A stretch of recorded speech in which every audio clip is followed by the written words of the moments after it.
Bienvenue dans SUAP le podcast qui vous amène à la découverte du secours et soins d'urgence aux personnes. Je vous souhaite une très bonne écoute. Bienvenue dans cet approfondissement. Aujourd'hui, on se penche sur un moment intense en intervention, l'arrivée d'un nouveau-né quand l'accouchement se passe hors de l'hôpital. On va se concentrer sur les toutes premières minutes, celles qui sont vraiment critiques. Exactement. Ces premiers instants sont absolument décisifs. Notre rôle, c'est d'évaluer très très vite comment va ce bébé et d'agir en fonction, qu'il aille bien ou qu'il ait besoin d'aide tout de suite. Chaque seconde compte, vraiment. Ok. Alors, rentrons dans le vif du sujet.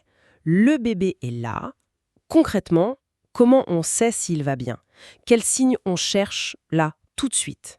C'est une évaluation quasi instantanée, presque en un clin d'œil. Il y a 4 points essentiels.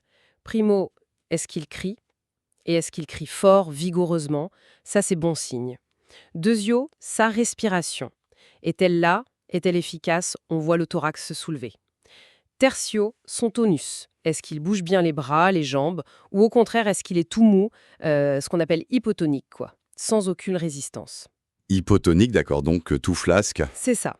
Et enfin, quarto, sa couleur. Est-il bien rose ou est-ce qu'il est plutôt pâle, voire cyanosé, un peu bleuté? Faut avoir cette info très vite. D'accord.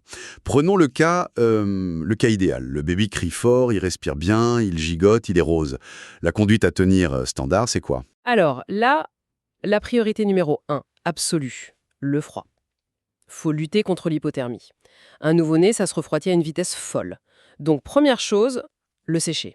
Immédiatement et partout. Avec des linges propres et secs, bien sûr. Le sécher tout de suite. Oui. Et ensuite, l'envelopper dans une couverture chaude. L'idéal, c'est la couverture de survie. Et si c'est possible, le top, c'est le pot à pot avec la maman. Ah oui, le pot à pot. Pour la chaleur et puis ça rassure, j'imagine. Tout à fait, ça aide pour tout. On vérifie aussi que rien ne bloque sa bouche ou son nez, mais attention, on n'aspire pas systématiquement. On aspire seulement si on voit bien des sécrétions qui l'empêchent de respirer. Vraiment, si c'est flagrant.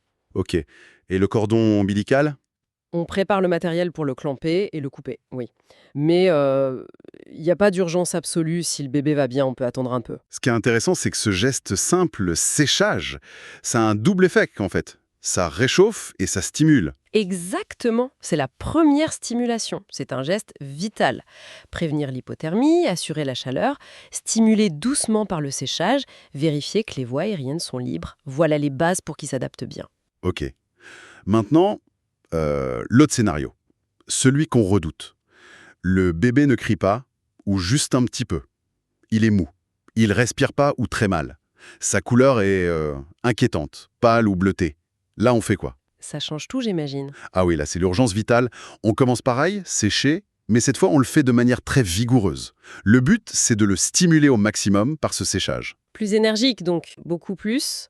On le place sur le dos, tête en légère extension, menton un peu relevé, pour bien dégager les voies aériennes. Si et seulement si on voit des sécrétions qui bougent tout, là, on aspire. Mais délicatement et vite. D'accord. Et si ça suffit pas, on peut stimuler autrement?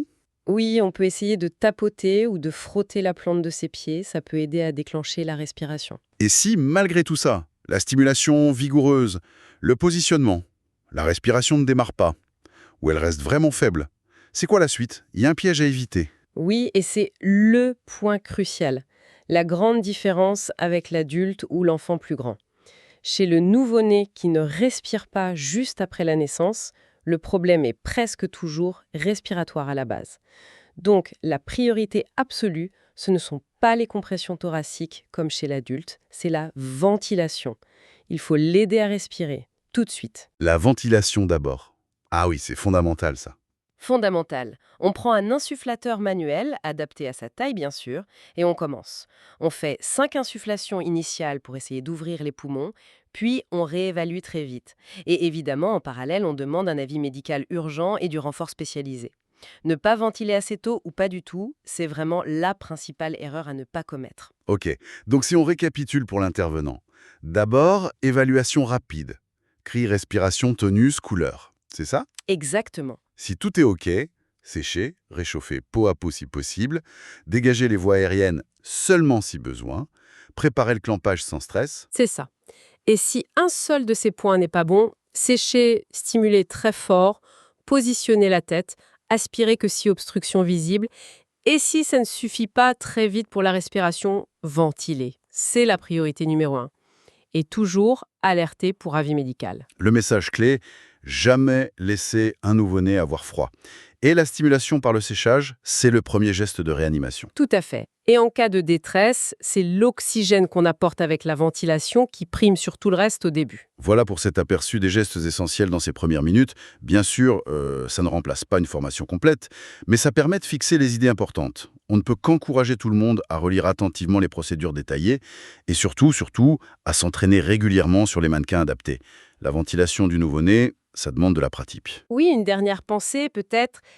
Dans ces moments qui sont souvent très intenses, très chargés en émotions, c'est vraiment la maîtrise de ces gestes simples, mais fondamentaux, et le calme de l'équipe qui vont faire toute la différence pour cette nouvelle vie.